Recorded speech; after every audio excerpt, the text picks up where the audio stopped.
Hello everyone, আসসালামু আলাইকুম। আজ আমি আপনাদেরকে দেখাবো কাঁচা আমের ঝাল টক মিষ্টি মোরব্বা। মজাদার এই রেসিপি দেখার জন্য অবশ্যই আমার ফুল ভিডিও দেখতে হবে। আসলে আম এমন একটা ফল, এটা দিয়ে হচ্ছে আপনি যাই বানাবেন, যাই রান্না করবেন, তাই হচ্ছে সুস্বাদু এবং লোভনীয় হয়। আর আম পছন্দ করে না অথবা আমের তৈরি খাবারগুলো পছন্দ করে না এমন মানুষ খুঁজে পাওয়া সত্যিই দুষ্কর। আম ছোট বড় সবাই পছন্দ করে।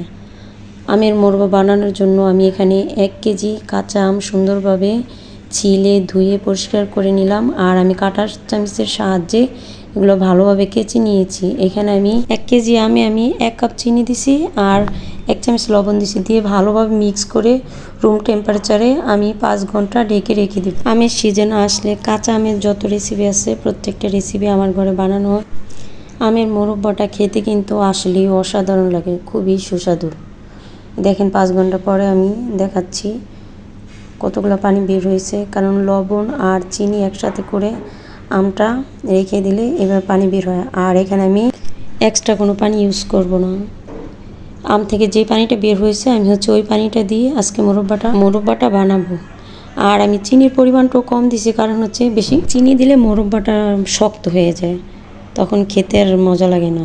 এর জন্য চিনিটা একটু মিডিয়াম থাকলে মোরব্বাটা খেতে টেস্ট হয়। আমি কড়াই বসিয়ে মোরব্বা বানানোর জন্য আমগুলো ঢেলে দিলাম। এখানে আমি কিন্তু এক্সট্রা কোনো পানি ইউজ করব না।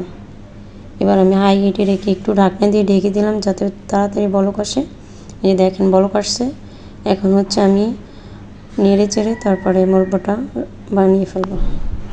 আর আমের মোরব্বাটা আমারও খুব পছন্দের একটা জিনিস, এর জন্য আমি প্রায় সময় বানিয়ে বানিয়ে খাই। আর এটা আপনারা বানিয়ে সারা বছর সংরক্ষণ করতে পারবেন। এর জন্য অবশ্যই যখন মোরব্বাটা বানাবেন তখন ভিনেগার ইউজ করবেন। ভিনেগার ইউজ করলে হচ্ছে আপনি ফ্রিজে রেখে 1 বছর এটা সংরক্ষণ করে খেতে পারবেন।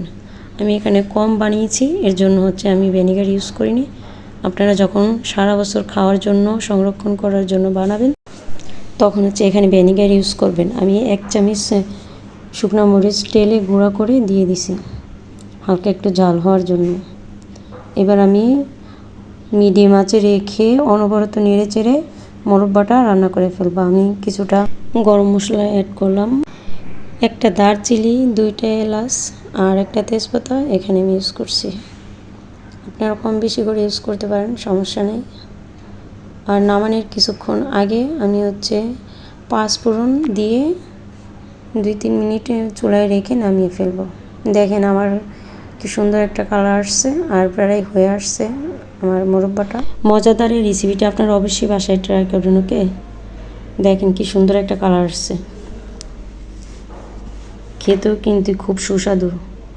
মোরব্বাটা আমার হয়ে আসছে, প্রায় হয়ে গেছে। এখন আমি 1 চামচ 5 ফোড়ন গুঁড়া দিয়ে একটু 2-3 মিনিট নেড়ে চেড়ে তারপরে হচ্ছে নামিয়ে ফেলবো।